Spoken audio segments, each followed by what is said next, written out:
కేసీఆర్ చేసిన సర్వేకు చట్టబద్ధత లేదు. కాంగ్రెస్ ప్రభుత్వం చేసిన సర్వేకు చట్టబద్ధత ఉంది. అసలు కేసీఆర్ గారు చేసినది సర్వే దేనికోసం చేసినారండి? ప్రభుత్వానికి సమాచారం అవసరము, పాలసీస్ ఎలా చేయాలా, కొత్త రాష్ట్రం ఏర్పడింది, తర్వాత దాదాపుగా ఒక 65 సంవత్సరాలు అంటే ఒక ఆధిపత్యవాదుల చేతుల్లో ప్రభుత్వం ఉండి తెలంగాణ ప్రజలకి అభివృద్ధి నోచుకోలేక చాలా అగచాట్ల పాలవుతున్నారు. యాక్సిలరేటెడ్గా గ్రోత్ ఎట్లా తీసుకురావాలనే దానికోసము ఈ స్టాటిస్టిక్స్ అవసరం ఉండినాయి. కాబట్టి ఆ స్టాటిస్టిక్స్ తెచ్చుకునే దానికోసము ఆ సర్వే చేయించడం జరిగింది.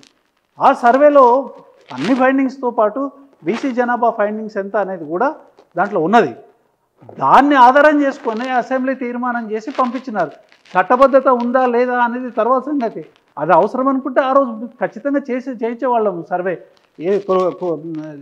ఎందుకు సర్వే అంటే అది కేంద్ర ప్రభుత్వం చేయించాల్సిన పని.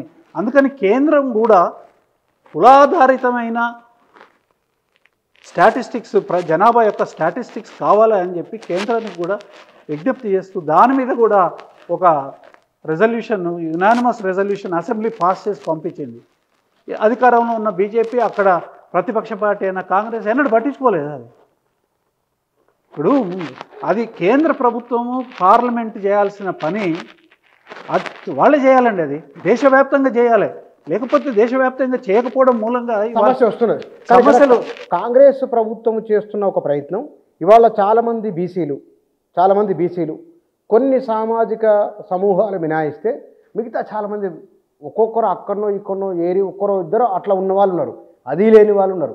అలాంటి వాళ్లకు కష్ట నష్టాల కోర్చైనా సరే గ్రామ స్థాయిలో, మున్సిపాలిటీ స్థాయిలో వారికి అవకాశం ఇద్దని కాంగ్రెస్ ప్రభుత్వం భావిస్తున్నప్పుడు ప్రజల్లోకి మీలాంటి వారు ఒక మిస్కమ్యూనికేట్ చేస్తున్నారనే ఒక భావన కాంగ్రెస్ పార్టీ నుంచి. మిస్కమ్యూనికేట్ కాదండి. ఇక్కడ మీకు ఒక విషయం తెలవాలి. మా కన్సర్న్ ఏందో మీకు చెప్తాను.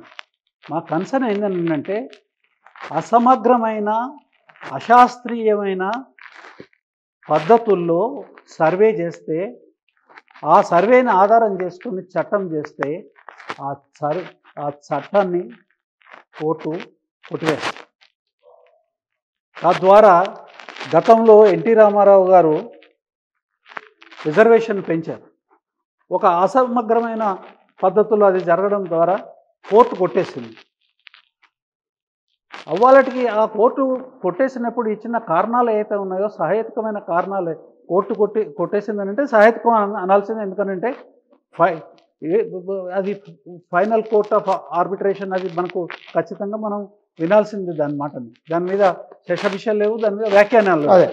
అట్లాంటప్పుడు మనము దాంట్లో ఆ అనుభవాన్ని దృష్టిలోకి తీసుకొని చేయాలి కదా. ఆ అనుభవాన్ని దృష్టిలో తీసుకోకుండా అసమగ్రంగా ఇవాళ సర్వే చేయడం మూలంగా ఇవాళ వీళ్ళు చట్టం చేసినా కానీ కోర్టులో నిలవదు. అది నిలవకుండా ఏం చేస్తారు? మేము చేసినామండి, కోర్టు కొట్టేసింది. వ్యవస్థని అది కారణభూతం చేసేసేసి మంచి ఉద్దేశాలు ఉన్నాయి కానీ కోర్టు కొట్టేసింది, మేమేం చేయాలి అని కోర్టు మీద కార్యక్రమం చేస్తారు. కాబట్టి ఇవాళ మేమేమంటున్నాము? సమగ్రమైన సర్వే చేయించండి, పద్ధతి ప్రకారం సర్వే చేయించండి. ఈ సర్వే పద్ధతి ప్రకారం నడవలేదు. పద్ధతి ప్రకారం నడవలేదు అనే దానికి నేను ఇప్పుడు ఇచ్చిన సంఖ్య సరిపోతుంది కదండి. 3,97 కోట్ల ఓట్లకి 145 కోట్ల జనాభా ఉన్నది దేశం అంతా. మరి 3,35,00,000 ఓటర్లకి ఈ రాష్ట్రంలో ఎంత జనాభా ఉండాలండి? లాజిక్ కాదు. నేషనల్ యావరేజ్ని స్టేట్కి అప్లై చేస్తే ఎంత ఉంటుంది? అది కాకుండా మీకు స్కూళ్ళల్లో చదివే పిల్లలది దానికి యాడ్ చేయాలన్నా లేదా? మీరు ఇచ్చిన లెక్క మొత్తం పాపులేషన్ 1 కోటి మంది ఉన్నారు. వాళ్ళు మొత్తం పాపులేషన్ చూపించవలసిందే. ఇక్కడ మొత్తము అది ఫైనల్ రిపోర్ట్ బయటికి రాలేదు, 2-3 మార్గాల ద్వారా వస్తున్నది. మొత్తం దాన్ని మదింపు చేసిన తర్వాత కామెంట్ చేస్తే బాగుంటుందేమో అనేది ఎవరు చెప్పినారండి? స్వయంగా ముఖ్యమంత్రి గారు చెప్పింది. క్యాబినెట్కి నివేదించిన దాంట్లో జనాభా ఇంతే జనాభా అని చెప్తే దాన్ని నమ్మకుండా ఇంకేదో వస్తుంది అని, అది మభ్యపెట్టే వ్యవహారం. కాంగ్రెస్ వర్గాలు జనాన్ని మభ్యపెట్టే దానికోసం ఈ మభ్యపెట్టడం అనేది నిరంతరం కాంగ్రెస్ ప్రక్రియ. దేశ ప్రజల్ని మోసం చేసే ప్రక్రియ కాంగ్రెస్ పార్టీ నిరంతరం చేసుకుంటూ వచ్చింది. స్వాతంత్రం వచ్చినప్పటి నుంచి ఇప్పటి వరకు అనేక విషయాలలో చేసుకుంటూ వచ్చింది. ఇవాళ కూడా చేస్తూ ఉంది, జనాన్ని మభ్యపెడతా ఉంది. ఇవాళ చివరికి ఎంత కాడికి వచ్చింది, ఇవాళ ఈ న్యూస్ పేపర్లతో రాపిస్తూ ఉంది. ఇది నిప్పు లేకుండానే పొగ వస్తుందండి. స్టోరీ రాస్తారు కదా, పొగ లేకుండా నిప్పు వస్తుందా? స్టోరీ రాస్తారు కదా ఎవరైనా. స్టోరీ అంటే ఉట్టిగానే రాయరు కదా. అన్ని ఇప్పుడు విచిత్రమైన అంటే ఇప్పుడు ఎదుటి వారికి నచ్చినట్టు రాస్తే పేపర్ బాగున్నట్లు, కొంత వారికి ఇబ్బందికరంగా రాస్తే సంతోషమైన. ఇప్పుడు ఇది అబద్ధమైతే నేను సంతోషపడతా, ఇది అబద్ధమైతే నేను సంతోషపడతా. 42% వస్తుందనంటే నేను కూడా సంతోషపడతా. అది కోర్టులో నిలబడుతుందనంటే ఇంకా సంతోషపడతా.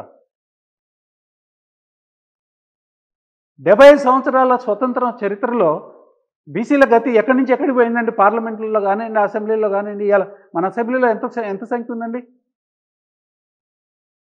ఇంకొక మాట మాట్లాడుతుండ్రు, పార్టీ ఇస్తుంది 42%, నువ్వు 100% ఇచ్చుకో, సంతోషపడతాము. కానీ నువ్వు ఇచ్చిన కాడ మరి వేరే పార్టీలు ఇవ్వదు. 42% నువ్వు ఇస్తావు, వేరే పార్టీలు ఇవ్వదు. లాస్ట్ టైం కాంగ్రెస్ పార్టీ ఎక్కడిచ్చిందండి బీసీలకి? బీఆర్ఎస్ అధికారంలో ఉన్న 10 ఏళ్ల కాలంలో బీసీలకు గ్రామ స్థాయి నుంచి మంత్రివర్గం వరకు ఏ మేరకు అవకాశాలు ఇచ్చింది మీరు చెప్తారా? గ్రామ స్థాయి నుంచి కార్పొరేషన్ల వరకు 50% ఇచ్చినాం. లెక్కలున్నాయి. ఎస్, కార్పొరేషన్లు తీసుకోండి, 51% ఇచ్చినాం. 51% రిజర్వేషన్ బీసీలకు ఇచ్చింది. అట్లనే మీరు మున్సిపల్ కార్పొరేషన్స్ కానివ్వండి, మున్సిపాలిటీస్ కానివ్వండి, జిల్లా పరిషత్తులు కానివ్వండి, మీరు లెక్కలు తీసి చూడండి. ఎమ్మెల్యేలు, ఎంపీలు ఖచ్చితంగా రాజ్యాంగ సవరణ చేయకపోతే, లేకపోతే అన్ని పార్టీలు కలిపి ఒక నియోజకవర్గాన్ని, అంటే కొన్ని నియోజకవర్గాలలో ఎంత % ఇవ్వదలుచుకుందో అంత % నియోజకవర్గాలలో ఓన్లీ బీసీలకు ఇస్తే తప్ప అది అమలు జరగదు. ఎందుకనంటే బీసీ ఇచ్చిన కాడ ఒక ఎస్సీని నిలబెడతారు. పార్టీల మనుగడ కూడా కరెక్ట్ మనుగడ ఉండాలి కదా పార్టీలకు. అయినా కానీ అనేక చోట్ల మీరు పోయిన పార్లమెంట్ ఎలక్షన్స్లో సగం సీట్లు బీసీలకే ఇచ్చింది. మొన్న జరిగిన పార్లమెంట్ ఎలక్షన్ ఎవరు గెలవలేదా? గెలవకపోవడం వేరే విషయం, ఇవ్వడం అనేది ఇంపార్టెంట్ కదండి. మేమేమి గెలవలేదు, ఎవరు గెలవలేదు. బీఆర్ఎస్ పార్టీ నుంచి కాంగ్రెస్ మీద ఒక ఆర్గ్యుమెంట్ వచ్చింది, ఓడిపోయే స్థానాలు మొత్తం బీసీలకు ఇచ్చారు, ఎక్కువ స్థానాలు గెలిచేవంతా వేరే వాళ్ళు తీసుకుని. అది కూడా బీఆర్ఎస్కి అప్లై అవుతుంది కదా. కాంగ్రెసే చేసిందండి అది, మేమేం చేయలేదు. అట్లా మేమేం చేయలేదు. మేము ఇచ్చిన దాంట్లో చాలా మటుకు గెలిచినారు, చాలా మటుకు కాదు ఎక్కువ గెలిచినారు. కాంగ్రెస్ అంతా ఓల్డ్ సిటీలో ఇచ్చినారు. నామమాత్రంగా చేయడం, నేనేమంటాను నామమాత్రంగా చేయడము, తర్వాత దానికి చాలా టమ్కేసుకొని పెద్ద ఏదో మేము ఉద్ధరించినామని చెప్పే కార్యక్రమము, దానివల్ల ఏం ఉపయోగం లేదు. మీరు టమ్కేసినారు, కామారెడ్డిలో టమ్కేసినారు, చివరికి వచ్చేవరకే పాత రిజర్వేషనే ఉంటుంది. అది ఇప్పటిదానికి ఈ ప్రహసనం అంతా ఏంది మరి? ఎవరిని మోసం చేయడానికి? ఏదో మేము చేయదలుచుకున్నాం కానీ చట్టం అలో చేయట్లేదు. తమిళనాడు ఎట్లా చేస్తున్నారు? తమిళనాడులో జరిగింది. తర్వాత మీకు 100 మంది ఎంపీలు ఉన్నారు పార్లమెంట్లో. బీజేపీ కూడా మరి బీసీలకు రిజర్వేషన్ కావాలనే అని అంటుంది. మీరు ఎందుకు ఒప్పించలేకపోతున్నారు?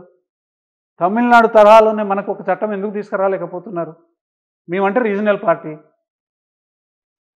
మాకు ఆ సత్తా ఉండదు, పార్లమెంట్ను ఒప్పించే. అందుకనే మేము దరఖాస్తులు పెట్టినాము, అసెంబ్లీ రెజల్యూషన్లు పాస్ చేసి పంపించినాము, జనగణన మీద పంపించినాము, రిజర్వేషన్ మీద కూడా పంపించినాము. మరి మీకు మాకన్నా ఎక్కువ పలుకుబడి ఉన్నది, మాకన్నా ఎక్కువ మెంబర్స్ ఉన్నారు.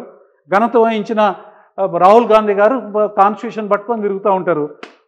చేయొచ్చు కదా, అడగొచ్చు కదా.